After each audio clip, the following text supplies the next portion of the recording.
Oui, je vais prendre la suite en étant très concrète parce que tous les calculs se font au nombre d'habitants. Or, nous sommes imposés par foyer, ce qui est tout à fait différent. Alors, si on parle de notre taxe d'habitation que vous payez, que je paye, elle est plus chère effectivement que la moyenne des villes de même catégorie, ce qui fait que sur un foyer, en gros, puisqu'un foyer ça peut être 3 ou 4 personnes, nous payons pour la taxe d'habitation 54 € de plus par an. En ce qui concerne la taxe foncière, là aussi, nous sommes beaucoup plus chers, puisqu'un foyer, là aussi, j'ai calculé sur la base de 4 personnes, paye 144 € de plus par an. Ce qui fait, si on compte bien, pratiquement 200 € de plus que les communes de même catégorie.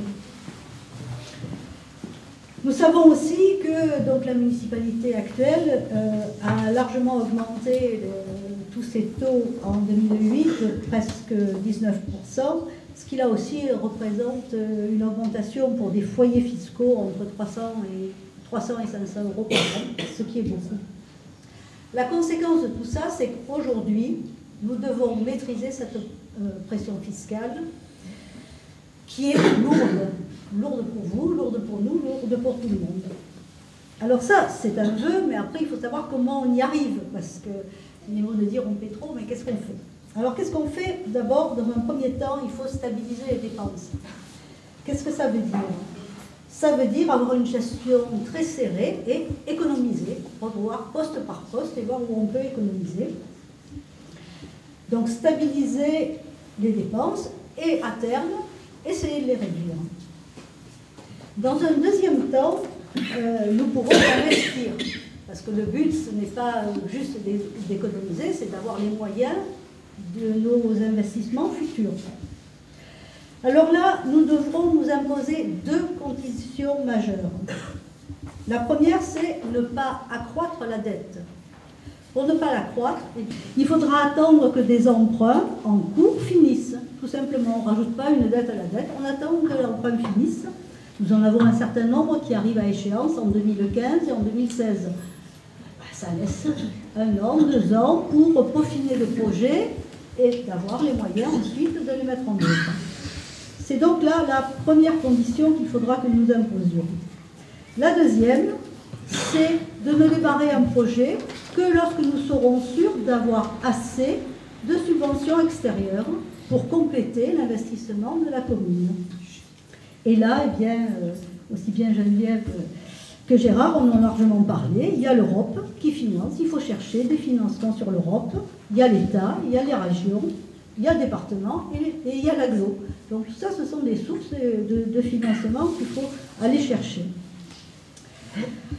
Alors, l'aglo, on en a un petit peu parlé. C'est vrai que là, il faudra être assez combatif pour pouvoir obtenir un certain nombre de choses.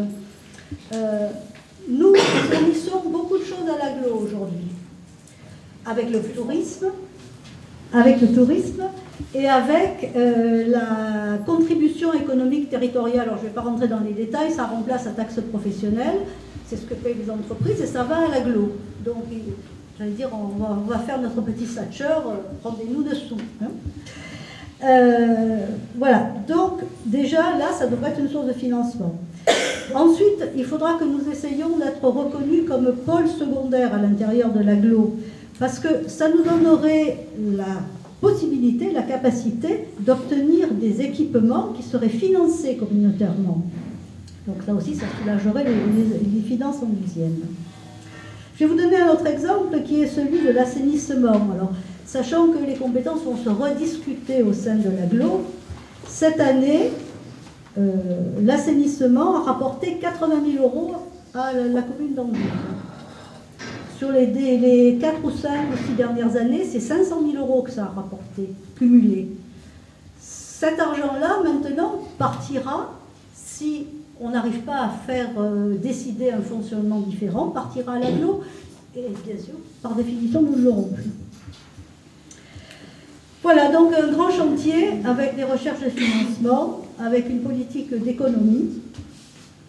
Et enfin, bien sûr, la dernière ressource, c'est le dynamisme de la vie économique, ce qui a été évoqué par nos amis ici.